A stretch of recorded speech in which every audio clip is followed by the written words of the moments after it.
There is a podcast that lies between the imagination of two simple-minded earthlings. Travel with these two longtime friends, Jimbo and 80s E, as they attempt to explore the fifth dimension. Follow along with them as they take the key and unlock the door to the vast space between shadow and substance. This podcast is one of trivia, of insight, and of sounds and ideas from one of the greatest television shows ever produced. You are embarking on a timeless journey. There is your signpost up ahead. You are entering the tragedy of cinema's Twilight Zone.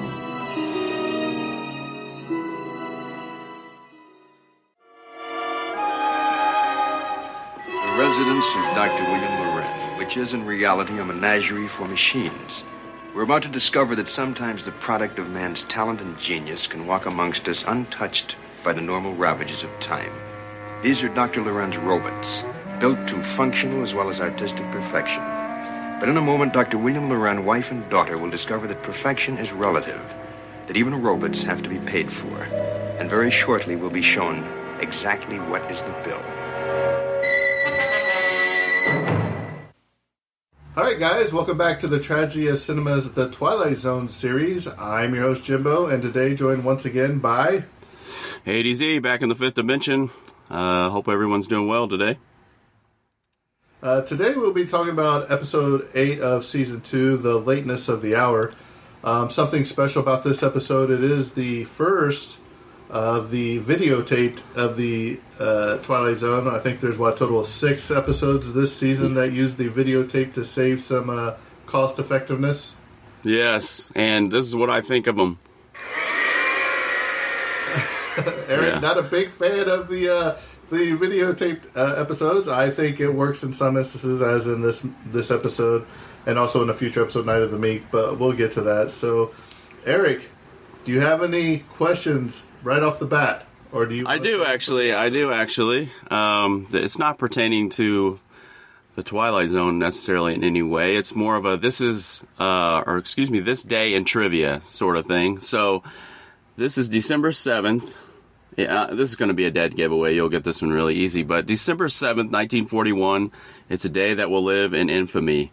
This day commemorates what event? The day that we're recording. Pearl Harbor. Yes. So, do you say Happy Pearl Harbor Day? I don't know. No. But, I don't think we would say Happy Pearl Harbor Day, but we definitely remember it. Remember it. Yeah, and think of all those. You better hope that I release this today, or it ain't going to make much sense to anybody. Oh, well, I mean, it'll still be on here, I guess.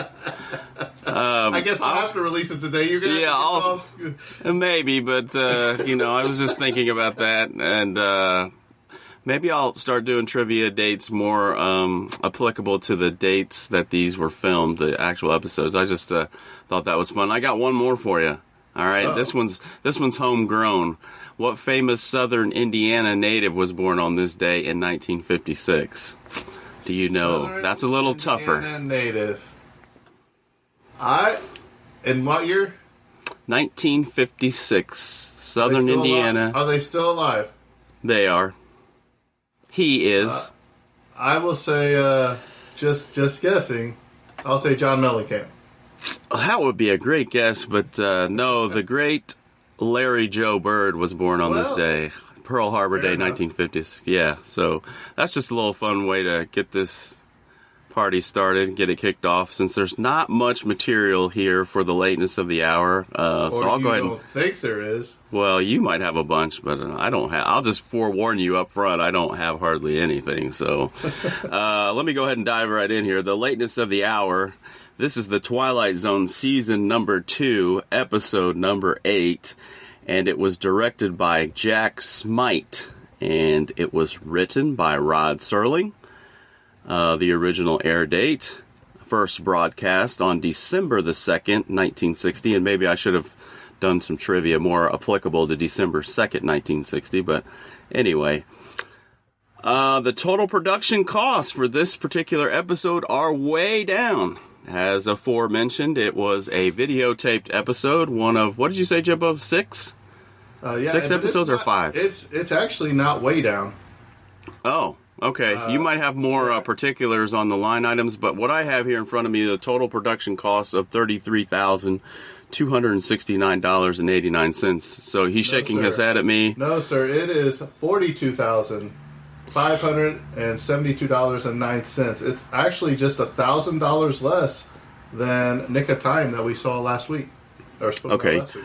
You might have more detailed figures than I do, and we'll get to that in just a second. But adjusted for inflation, that number that I have, the 33,000, adjusts to $333,607.08 with a 902% increase. So, Jimbo, why don't you tell us about those line items, and then tell us about who's in this episode as far as the cast goes. Absolutely. So, the dates of the filming were November 12th and 13th of 1960, and the shooting script dated November 4th of 1960. The producer and secretaries, there was a line for $2,402.43. The story and secretary is $2,510. The cast was only paid a whopping $603.82. Really? Production fee was $825. Agents and commissions was $2,500. Legal and accounting was $250. And this might be the number you had, Eric. The below-the-line charges for CBS was $33,269.89. And there was also a below-the-line charges or other of $210.95. So the total production cost was $42,572.09. Okay. I got that out of I wonder if you're the totals you come up with, if that is just the below-the-line charges for the actual CBS. Because that was at $33,000. Yeah, possibly. You might. Again, looks like you have a more detailed description of all of the costs there that go into that. So we're going to jump into this cast. So first off, probably the main character is none other than Inger Stevens, who plays Jana. Eric, I'm going to throw this out to you, see if you remember. Okay. She played in a famous Twilight Zone Season 1 episode. Do you remember what episode that was? Not Walking Distance. No. I don't remember the title. I know she was in the car driving across country, and tell me. I can't remember. The Hitchhiker. The Hitchhiker, yes. Right.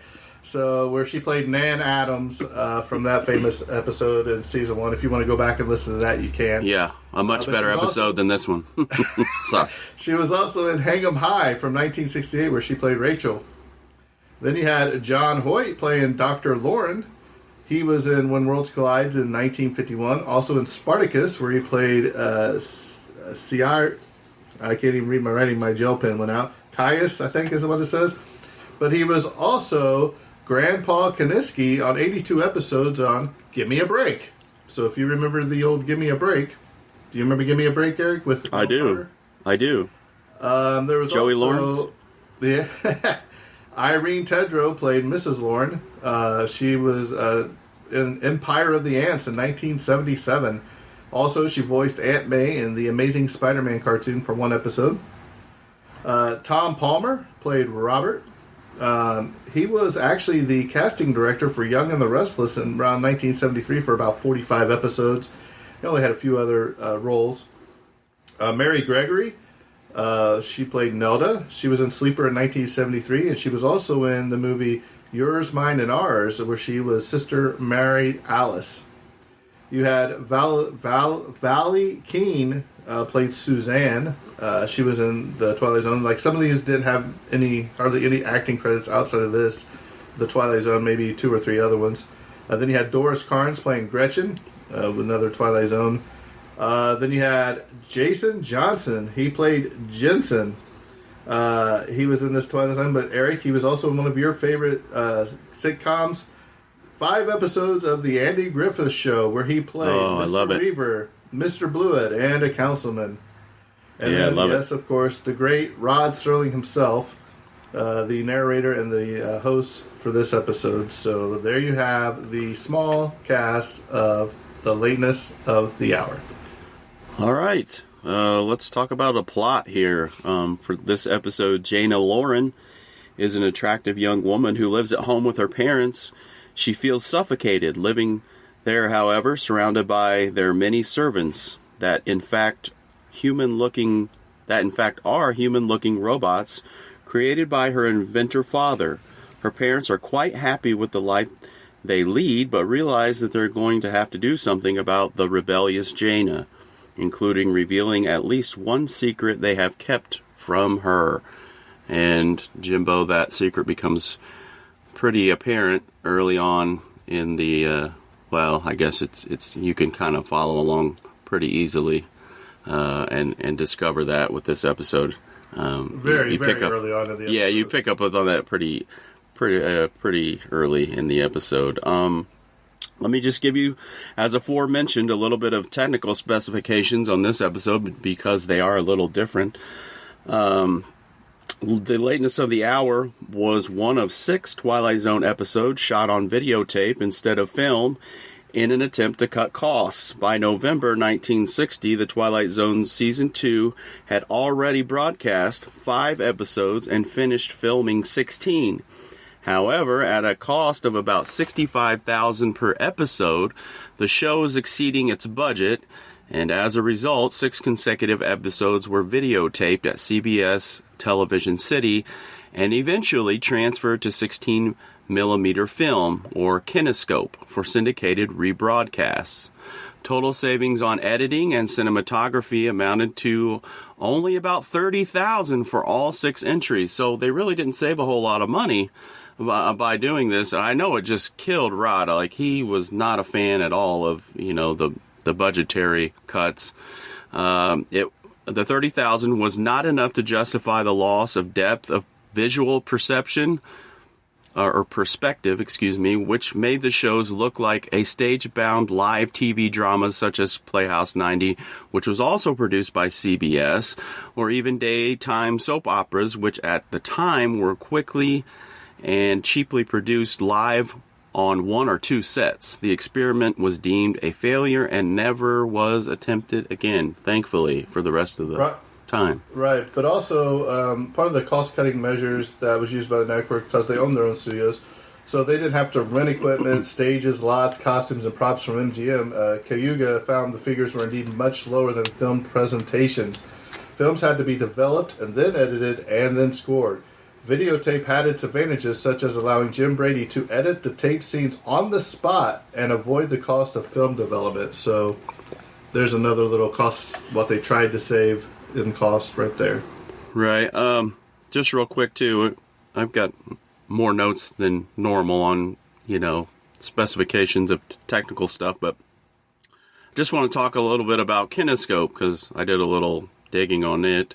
Let's give you a quick definition of what kinescope was. It was shortened to kine, or also known as telerecording in Britain. It's a recording of a television program on motion picture film directly through a lens focused on the screen of a video monitor. And it's really cool. I saw a picture of one.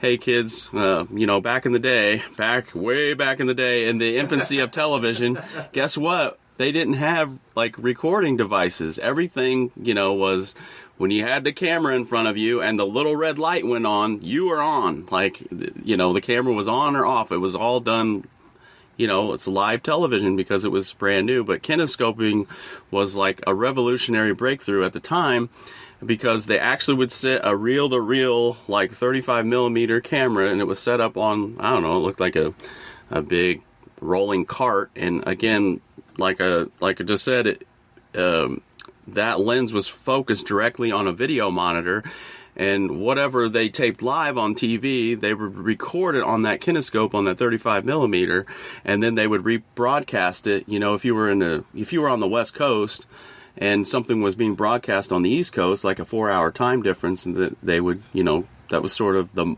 early versions of tape delay. They would record it, and it was called kinescope. And that was from... Okay, let me go back to this. This process was pioneered during the 1940s for preservation, rebroadcasting, and sale of television programs before the introduction of quadruplex videotape.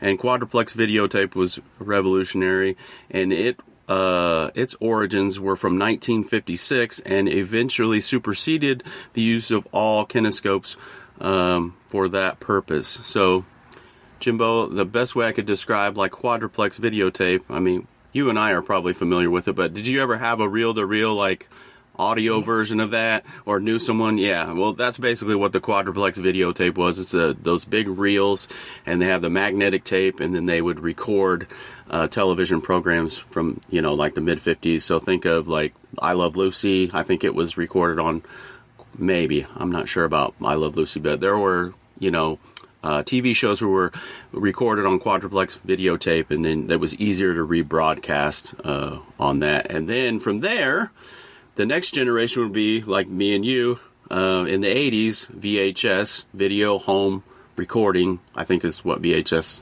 video home system or something like that. And then I remember seeing the first camcorder on VHS and as a kid, and I was like, wow, this is, it was a big thing that, you carried on your shoulder. And that was huge. And having a VCR, I remember the first VCR I got in my house, not to stroll down memory lane, but just some different. What was the first two movies that you guys purchased on VHS? Do you remember? Oh, boy, that's a good question. I think the first. I know the exact two that we bought. It was it was an animation. I think it was what was the little mouse? Fievel, American Tail. I think that was the first one, the first movie that we saw at home. The first two that we bought was Beach Blanket Bingo with Annette Funicello and Frankie Avalon.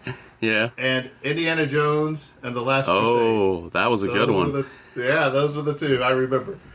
Yeah, so that's just a little bit of a progression of how technology has progressed. I mean, now today, that would be rudimentary. We'd be like cavemen if we used VCR for recording now, or VHS. But back in the day, that's how they did it, and that's how they did these videotape versions. They would be kinescoped and then rebroadcast at a later date. Something I'm changing course on you, but when Rod Serling starts talking in this episode, it always bothers me when he goes robots. Yeah. He always robots, not robots, robots. Yeah, I don't know if that pronunciation just has changed or evolved over years, but I noticed that in several episodes, especially in season 1, they call them robots and not robots. So do you think that's because they're more androids than they are robots? I've never even thought of it that way. Possibly, but if we launch into the episode, I don't have a whole lot. I'll just be up front with you. I don't know what you got, Jimbo, so throw it at me as far as opening scenes. Let's go ahead and let's talk about the episode, and I'll throw I got a lot of stuff at the end that I want to throw towards you because there's some different things. So the first thing that we see, is they show a picture of the house and the rain. I like how it shows the rain on the windows. I think it works really well in this videotape format. And then you see, what's her name, Jana, looking out the window, and then you hear this moaning. I was like, this moaning goes on for probably a good 3 minutes of the thing, and it's the mom getting a shoulder massage from one of the maids, and she's just going, it's like it's almost disturbing, uncomfortable. You know what I mean?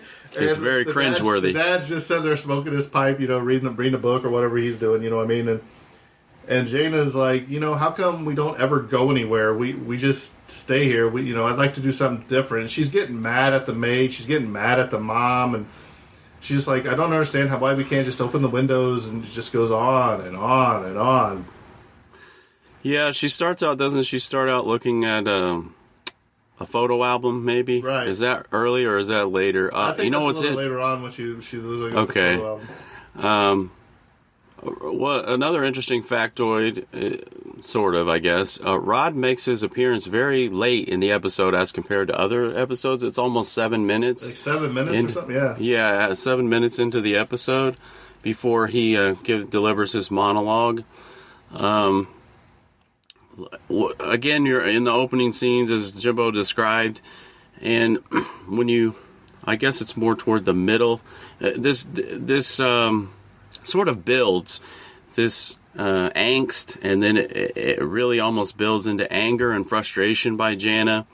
And as we move along in the episode, and she just feels trapped. She wants to get out and experience the world. She wants to go and maybe get married or have a relationship with a young man, and she wants to do all of the things that young people want to do. They want to launch out into their own lives. But I do have a piece of the script as this sort of culminates and comes to a climax. She says this. She says, "Oh, Father, we're atrophying in here. We sit here day after day and year after year while the clock turns and turns. And we decay with every minute while Nelda the maid and Robert the butler and Gretchen the cook and Jensen the handyman, Jaina," and then her father says, "Jaina, while these domestics do everything but our breathing for us. Nelda, will you leave us?" "Yes, sir." "Nelda, I'm speaking to you, Nelda." This is Jaina speaking to Nelda. "Yes, Miss Jaina. Don't you agree with me, Nelda?" You were saying, Miss Jaina, I was about to say that I was about to make the mention of the fact, please don't stop on my account, Jaina. We have no secrets here, don't we? No secrets? Is that it, Father? Why, that's all that we have is secrets. That's how we live, by shutting off the world, turning our backs on it, while soundless, fleshless things glide around here, and with your efficient ministrations turn my father and mother into jelly. And that to me, sort of encapsulated the whole episode. Her frustrations of, that I think later in the episode, she uses the line that telling her father basically, you think you're controlling them, but they're actually controlling you, because you're atrophying, sort of along that whole theme of like, you're just laying in here and wasting away. You depend on these robots, if you will, you depend on them for everything, and you don't do anything for yourself. And yeah, so but anyway, Jimbo, you look. I think you need to step back a minute and go back to the beginning of the episode too, where she goes out into the hall and she throws that glass on the ground, and that maid just goes over there and starts picking it up right now. But then remember, she has her little storm, and she runs up to the top of the stairs, and the husband comes out there and all the other robots are out there.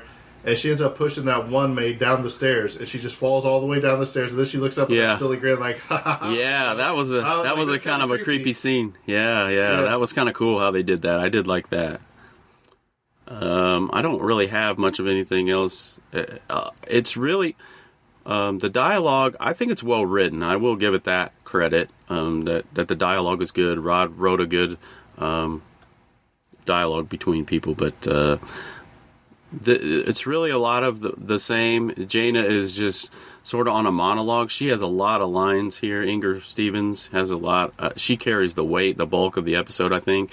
And we come to the conclusion that she wants the other robots. She wants them done away with them. She wants them to be dismantled. She's telling her dad, like, if you want to save this family, basically, like, you got to get rid of all these robots, because they are eventually going to be your demise, and so you know what? He actually does it. He tells the butler. He says, "Hey," I think it's Jensen. He says, "Hey, gather them all and go down to the basement."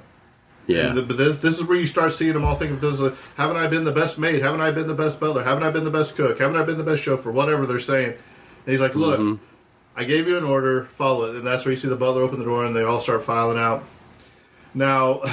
So you go back and you see the father and the mother in the study, and Jaina comes in there and she starts running down the stairs. She looks in the foyer. She looks downstairs. She looks down. She's happy. Stairs. Yeah, she's ecstatic. Yeah, there is nobody around, and she's like, "Now we can be a real family. We can go on vacations. We can throw these big parties. Maybe I can find a guy."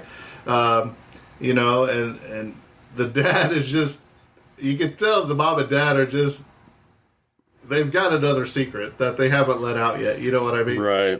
So and that becomes clear. She's like, wait a minute. Why aren't you telling me what's going on? Because he says something that triggers her. You know what I mean? And she goes back to the book and opens it up again. And she's like, how come, you've got the maids and the butlers from 10 and 20 years. And she's like, here I am by the Christmas tree and by something else. And I look the same and all that. He's like, that's where she basically figures out that she is a machine as well, and I'm a machine from the top of the stairs. The dad's like, "Look, Janie, you weren't just a machine. We made you as a daughter. We made you out of love."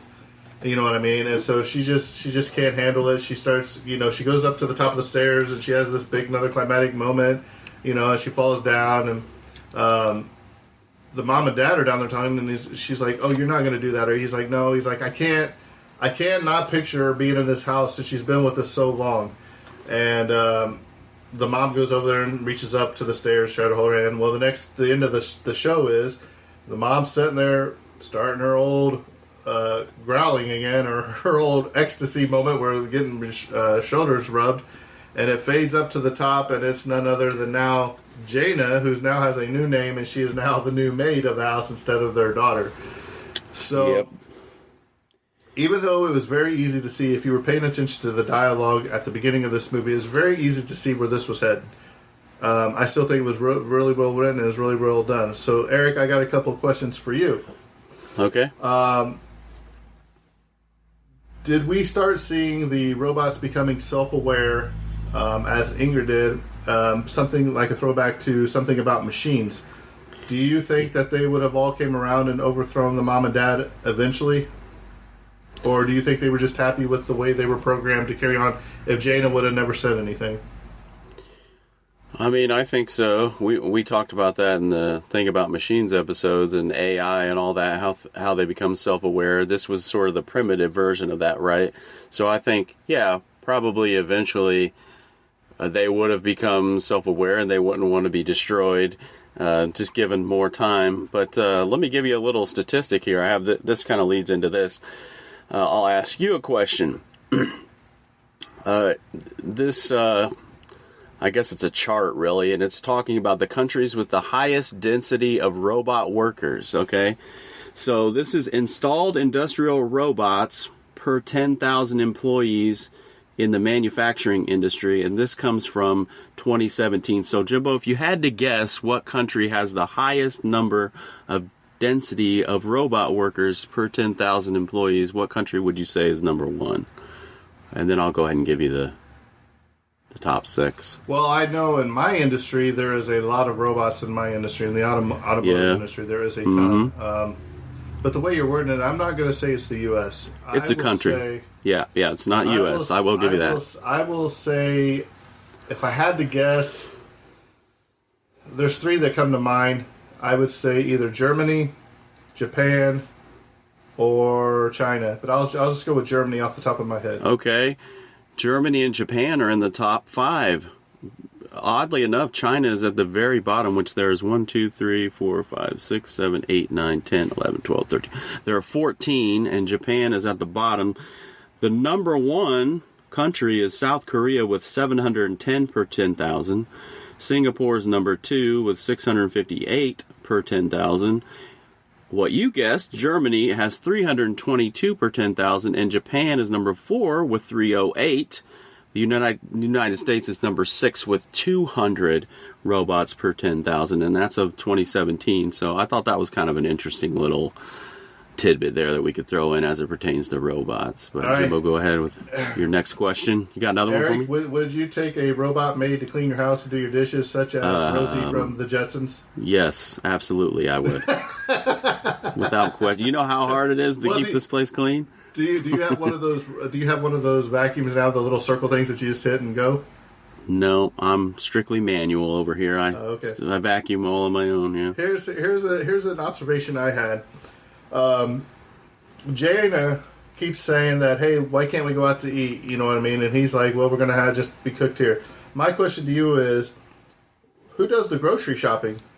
If they can't go outside, they can't get wet, and who gets the cleaning supplies for the maids and all that? I mean, because it's stated over and over that why can't we just go out to eat like a normal family?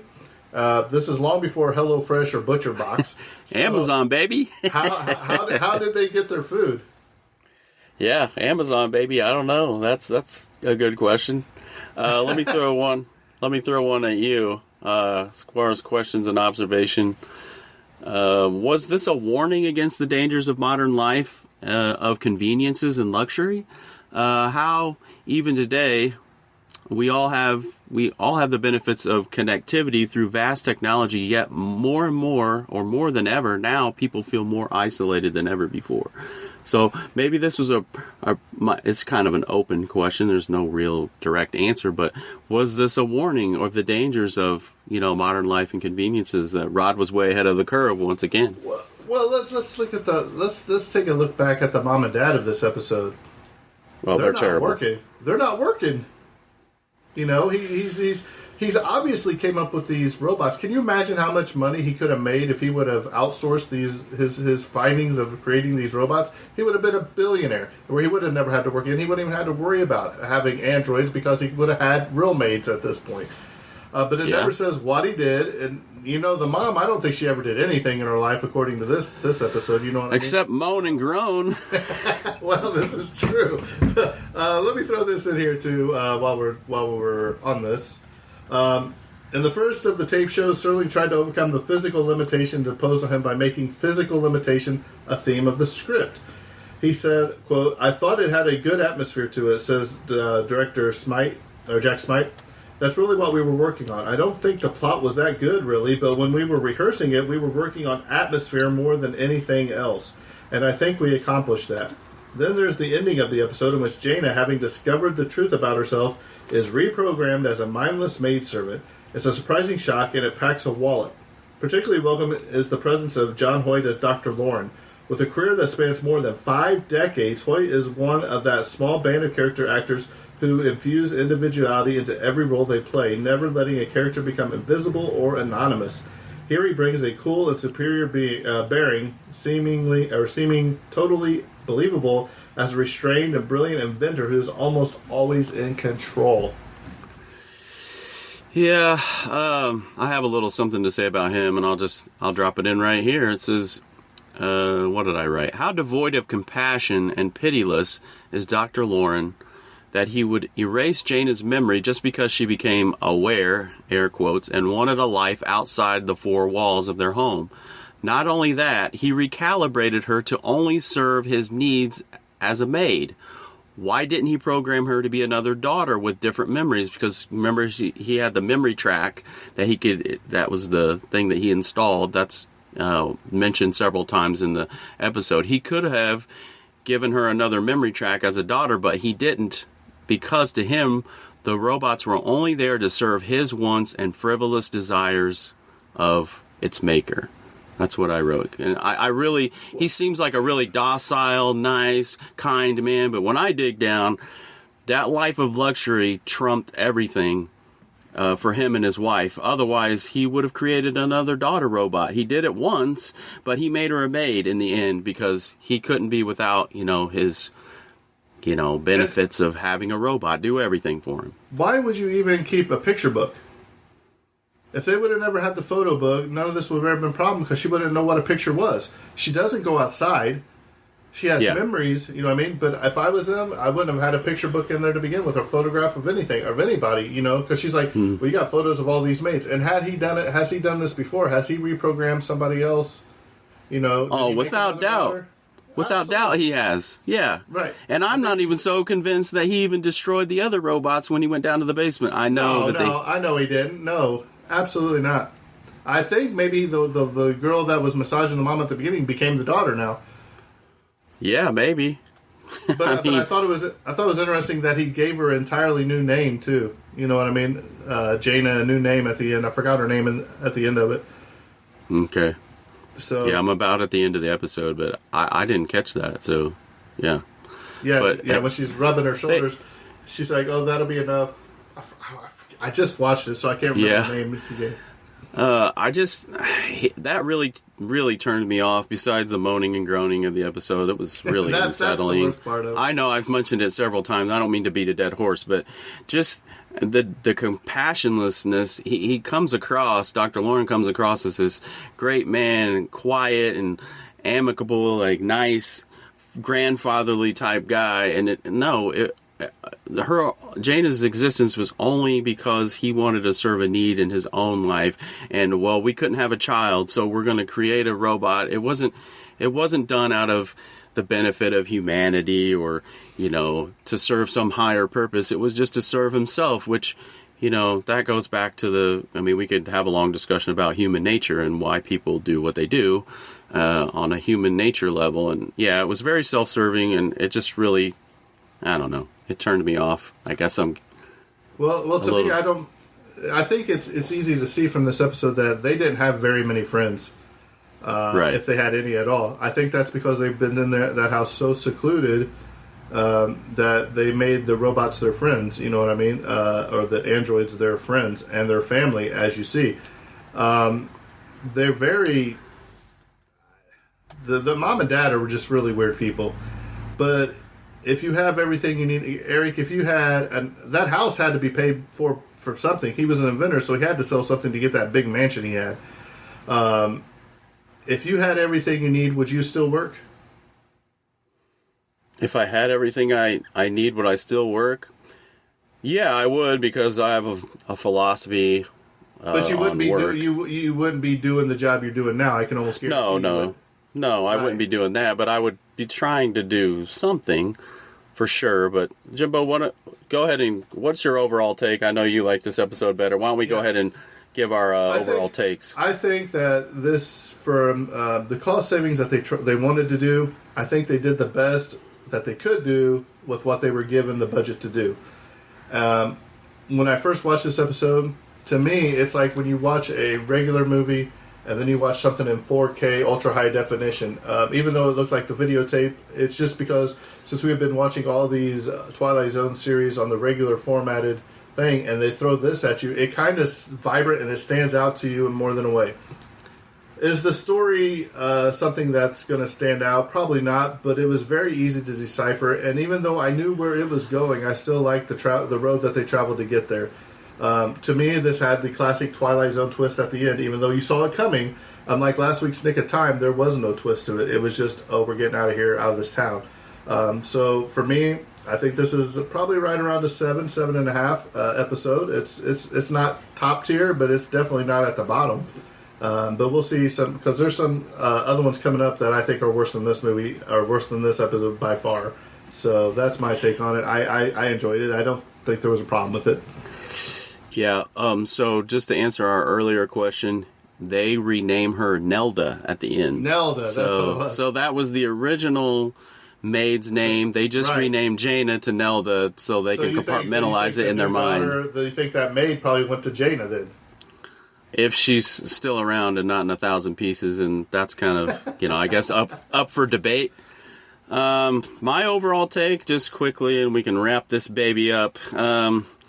I wasn't a fan. I didn't think that the script was fine. I thought it was very well done. Again, Rod did a very good script. It was well written.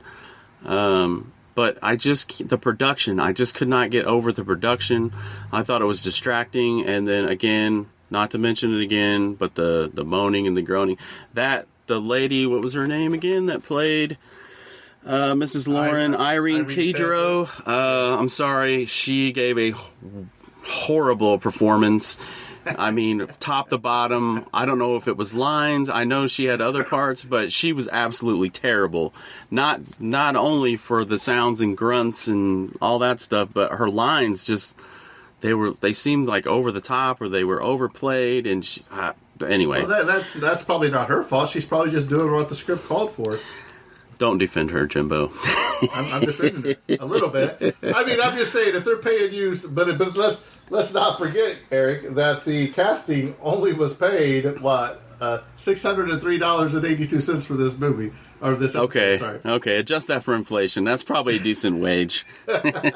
No, but is it Mr. Beavis or Mr. Dingle the Strong? Is it that bad?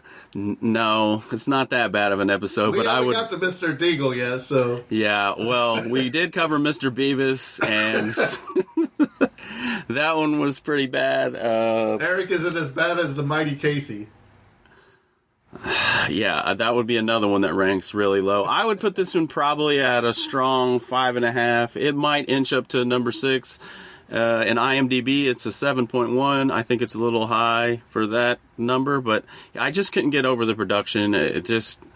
he really makes a difference in my mind. I know other people maybe not so much, but yeah, I didn't like this episode. And then maybe it was because I got really angry as I sat and thought about Dr. Lauren and who he was as a character. It just sort of sullied the episode for me. He's went from 80s E's to angry. Yeah, I guess so.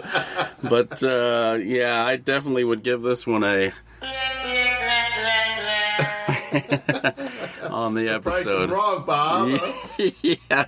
So with and you got anything else in wrapping this episode up? I'm just gonna say, join us next week when we will be covering the The Trouble with Templeton, I think. Yeah. Yep. So we'll see how that one goes. I wonder if Angry Z will be back or if he'll be a little less or a little more calm next week. So yeah. Well, I think, Eric, we're coming to a close on this episode. With that being said, this episode's coming to close, and that's a wrap. And cut. Let this be the postscript. Should you be worn out by the rigors of competing in a very competitive world, if you're distraught from having to share your existence with the noises and neuroses of the 20th century, if you crave serenity but want it full time and with no strings attached, get yourself a workroom in the basement and then drop a note to Dr. and Mrs. William Loren. They're a childless couple who've made comfort a life's work. And maybe there are a few do-it-yourself pamphlets still available in the Twilight Zone.